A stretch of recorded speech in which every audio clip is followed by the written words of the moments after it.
Still to this day, you have people on the left, and in this case, people like Mick Wallace, who is a European Member of Parliament for Ireland, um, going out and repeating stuff that is 100% factually inaccurate and wrong.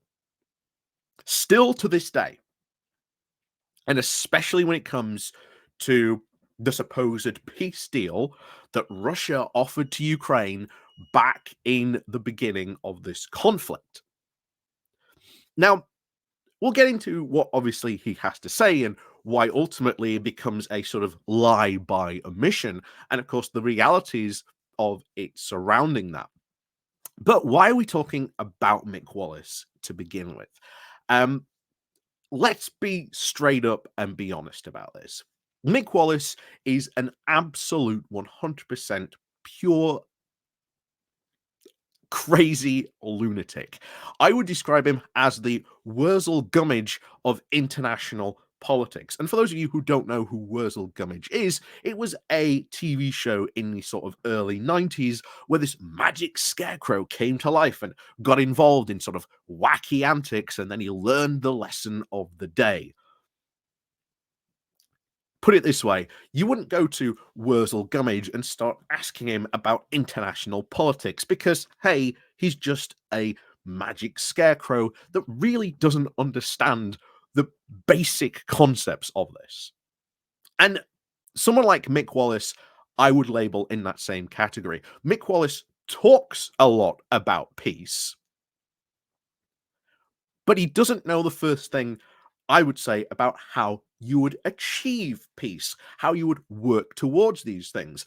And don't get me wrong, we've had a good sign recently of the prisoner exchange and, of course, the ceasefire, albeit very temporary. Because I've said this since the beginning, you can call for a ceasefire all you want and put pressure on the government, but eventually that ceasefire might end. There has to be a permanent way you can achieve peace. And Benjamin Netanyahu and other figures in the Israeli government has come out and said, well, we're not finished yet. Not only that, but Hamas themselves want this to continue. They do not care about the Palestinian people one bit. They do not care. And that is the one thing that I've constantly been trying to get across to people throughout all this.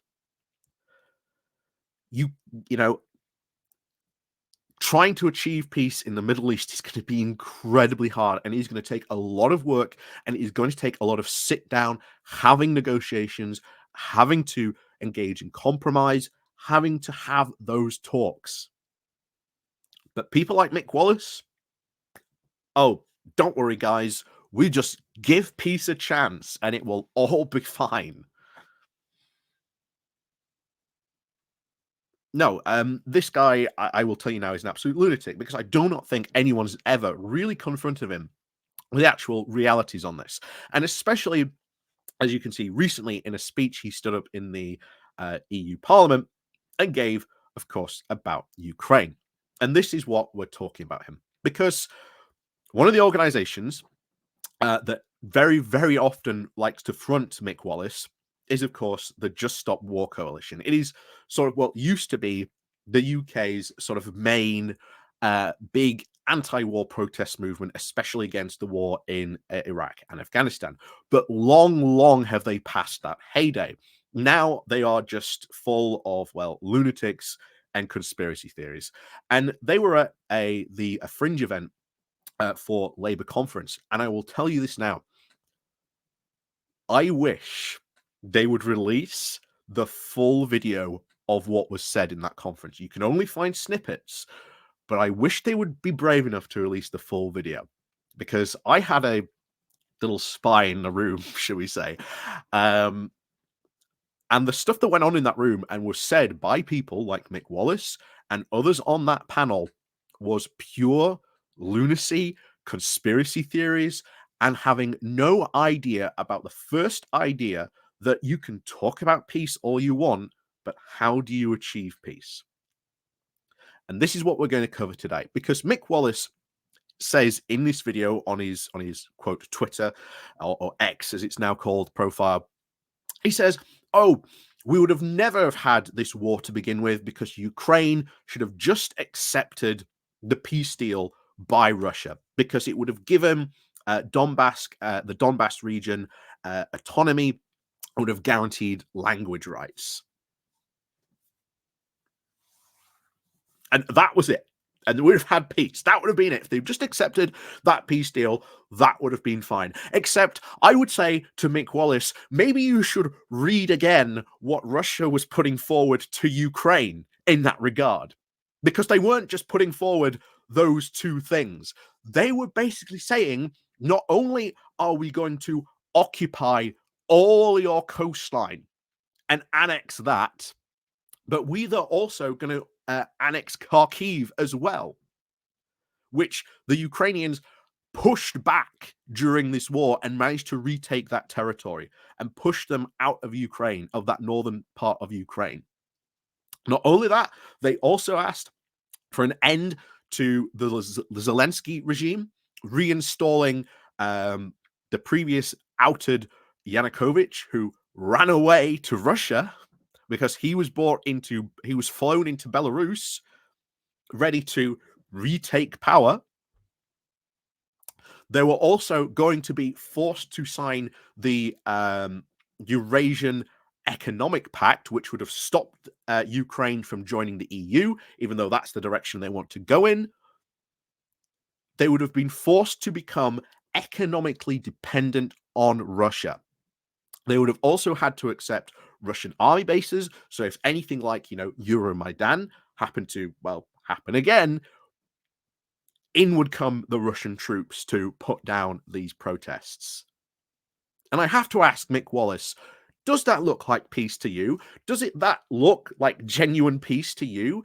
That, if Ukraine had accepted that peace deal, which would have, quote, stopped the war from happening, would of Ukraine becoming a pretty much client puppet state of Russia led to peace? What about the people living in Ukraine who do not want to be a client state of Russia? Do you think that would have been an acceptable cause of reality? Because that's what would have happened. And people like Mick Wallace live in this fantasy world, complete fantasy world where, we are the bad guy, America's the bad guy. So if they're helping Ukraine, well, clearly in this topsy-turvy world, even though, Russia invaded Ukraine, Russia is somehow the good guy. But this is the mental gymnastics people like this guy have to do to be able to solve and say such nonsense. And he is an absolute lunatic. And I have to wonder, has anyone ever really confronted him about the realities of this peace deal that had been put forward by Russia? I generally do have to say this, and this is why we're covering him, because this guy should not be promoted. Like, he should not be promoted at all by anyone.